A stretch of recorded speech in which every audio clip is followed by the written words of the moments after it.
Netflix tends to have a reputation for being super hit or miss with their own anime. So I watched Blue Eye Samurai. Is it a hit or a miss? I've got some thoughts. Let's talk about it.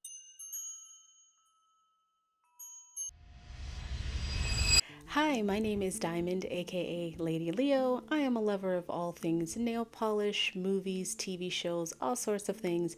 My hope is that you come to my channel, find something that you love, and hit the subscribe button because I would love to have you. Blue Eyed Samurai is a Netflix anime, one of many. I think there's like an endless stream of them on Netflix, but I've been binging a lot of stuff lately, and honestly, I just kind of find stuff by like going through the different streaming services. If there's something that I like, and I'll watch it.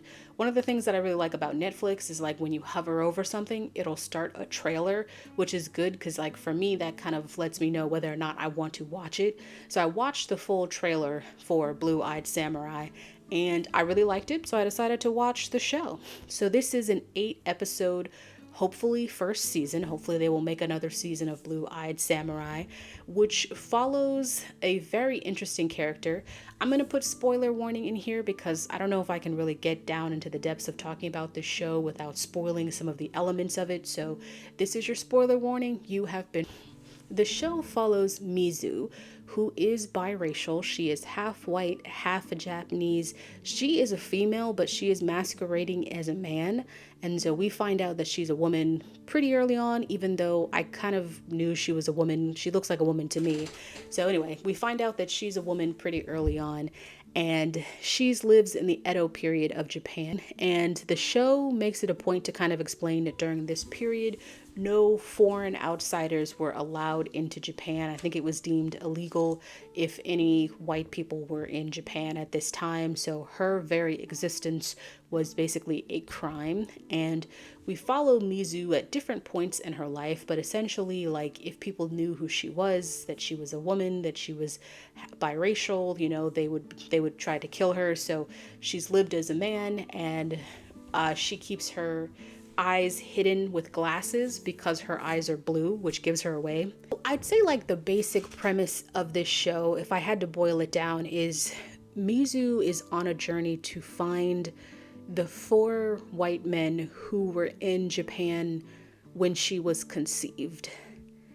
Even now as I think about it, I don't really understand why she wants to seek out the men. And I think at some point, well, definitely she says that there's only 3 of them to imply that one of them is dead. And she has been spending her time looking for the other 3, but one in particular that she realizes is in Japan. So I don't really know why she wants to find them. I don't know if the movie, I don't know if the show has really established is like what she wants with them, unless it is to find her father. I mean, I guess that could be part of it. So I don't know, maybe I missed that part. I was watching the show and taking notes as I was doing it. So I think it could be to find her father, especially with that conversation that she has with the one that she finds in Japan at the end. So it'll be interesting to kind of see where the show goes from there. The action in this show is fantastic. I mean, it is top tier quality. And I'm kind of wondering if this was actually made by a Japanese studio or if it was made by an American studio. That's kind of how good it is. Like, the quality of this anime is really, really great. And I think they have a really great voice cast. There's some names I don't recognize, but a good portion of them I do recognize. And the voice actress who plays Mizu is perfect. I love her so much.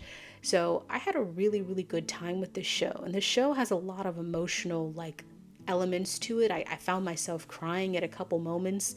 There was definitely this one episode with Mizu where I kept thinking to myself, is this a flashback? Because it keeps flashing back to like a point in her past.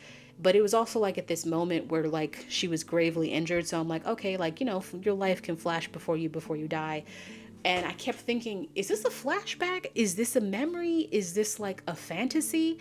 And I don't think that the episode ever really addresses that. I think we're meant to take it as a flashback, so it is a part of her life. It was just really interesting because like there was nothing in what had led up to the show that would lead me to believe that this was real. But I liked that. I liked that aspect of it. And I think the show goes to some really interesting places. And I would also like to say that the show has no taboo around sex. So just a disclaimer, this is not an anime that children can watch. There is nudity in this show, like full on. Men, women, they're not discriminating. To some extent, I find that quite liberating because sex, especially as it relates to anime from the animes that I've watched, not taking into account like the category of hentai, sex is usually something that is not really discussed in anime. Heck, there are some animes you watch where the characters, they never even kiss and they're like the romantic interest. So for the show to just sort of present sex as such a normal thing and not this really taboo thing, I thought was really, really refreshing. And I really liked that aspect of it, that it was just very natural for you to go to like a geisha house, for, to understand what they do there, as opposed to like the aspect that you see in the movies, which they almost never touch on the sex, at least from the movies that I've seen. So I appreciated that the show was just like, yeah, this is just like the real world. People have sex. And you see nudity throughout the show. That's why I said this show is not for children. So if your kids like anime, make sure you watch this show first. Well, sorry, it's not for kids. I wouldn't let my kids, I don't have any children, but I would not let my niece and nephew watch this show. It's not one of those kid approved animes, which is good because like not everything is for kids, okay? I enjoyed this show so much. You have so many great characters. You have really great action set pieces. The character of Mizu she's a great protagonist, and I like her. She has such a fighting spirit. I like her. And then you have this other character. Gosh, I can't remember his name right now, but he ends up becoming a lot more prominent than I thought. And there's this, what is she, a princess? Yeah, she's a princess. And I was like, okay. The show goes to a lot of interesting places. It has a lot of great characters. And I think the story is woven together really well. And like I said, I'm hoping this is just the first season of at least a couple, because the show, I don't want to say it leaves on a cliffhanger, but it leaves on a situation where like Mizu is going to a different place. So that would be really interesting to see her pick up in a different location, because even though she is a biracial, and I think she considers herself very much Japanese, and definitely in how she carries herself and how she's had to be. So I think it would be really interesting to see her in a completely different culture where she is the minority and there's also guns and not knives. So I guess we will see if there's a second season. But have you seen Blue-Eyed Samurai? If you haven't, you should check it out. Like I said, it's on Netflix. Just make sure your kids aren't around when you're watching it. You should check it out and let me know what you think in the comments below. But that has been my time. Thank you so much for watching. Catch you later. Bye.